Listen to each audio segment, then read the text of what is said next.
part 2 of ridding ourselves of in-class fear.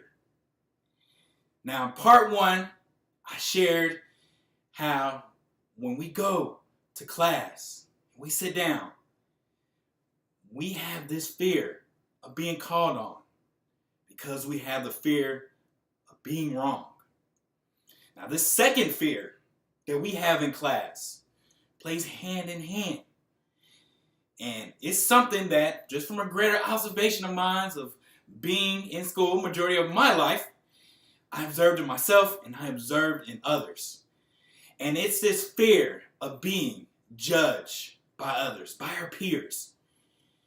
Let's think about back in elementary school, middle school, high school, where raising our hands and not saying the right answer, it had the implication of being hyper judged by others laughing around us, talking about us.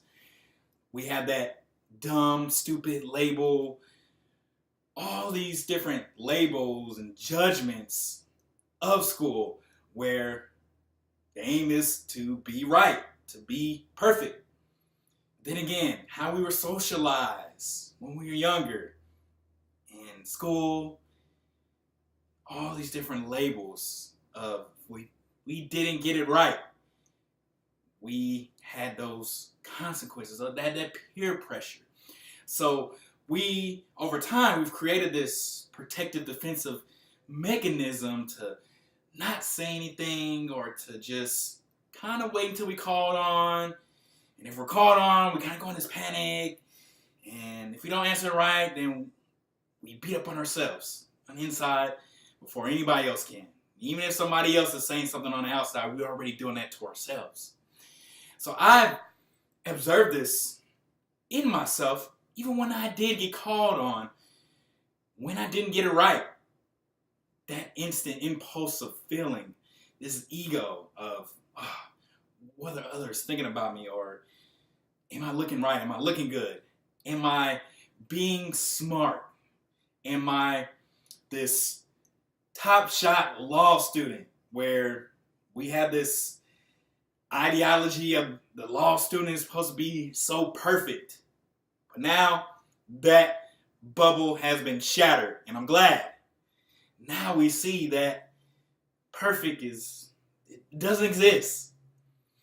So with this, I came up with some greater perspectives that we can use when going back to law school and while we're in class. Let's consider this. Consider that what if our classmates are there to help us, to have our backs when we don't get it right. And we don't have to judge ourselves if we don't get it right, but that ain't even recognizing that everybody else around us, especially new 1L students, they are scared out of their minds. They don't want to answer it. So if anybody speaks up, might as well be us. But that we know, now that we've been through it, we're familiar with it, that we don't have to care what other people think about us. 99.9% of the time, they're not even judging us. That's just something that we just create in our own heads that we're just used to just creating from when we were younger. Again, we had to get out of high school mentality of thinking that others are judging us. It's not true. Not true than what we believe it to be. And another perspective is that we are not in direct competition with our classmates. Because I looked at it as like 9.9 times out of 10. Other classmates, they are not going to practice in the same law sector that we intend to practice in. And even if they are, the law sector is so broad. Just for example, I want to do sports law. I want to practice in the NBA. Somebody else, one of my classmates, wants to practice in the MLB. So there's no direct competition.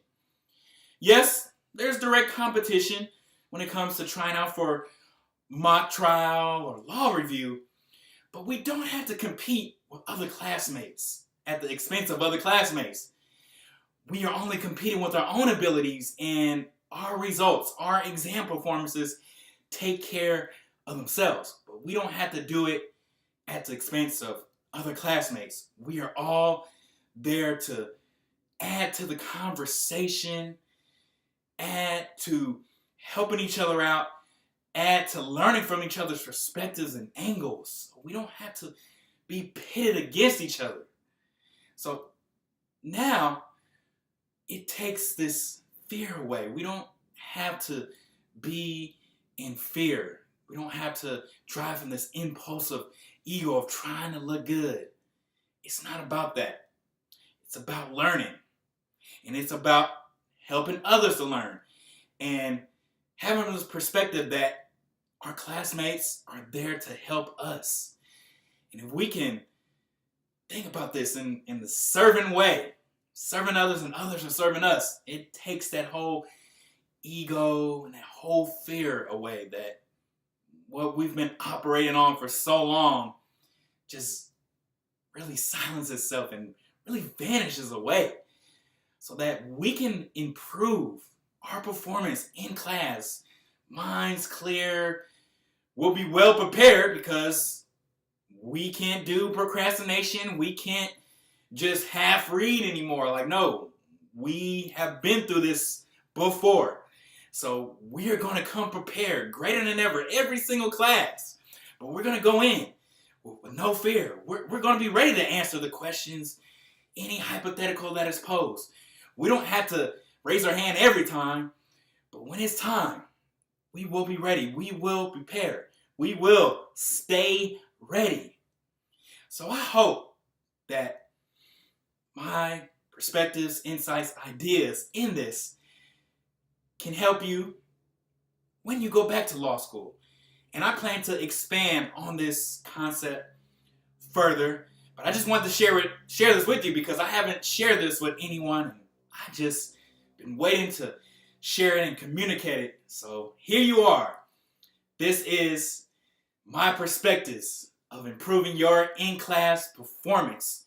We're not there yet. We're still on the outside, improving, evolving, filling all the gaps in our game. We're going to get there. But I want you just to consider this and think about this now. We want to transform our fears and all doubts and all hesitations. It's all go from here on out. Let's rid ourselves of it. Let's reframe, redefine what is possible.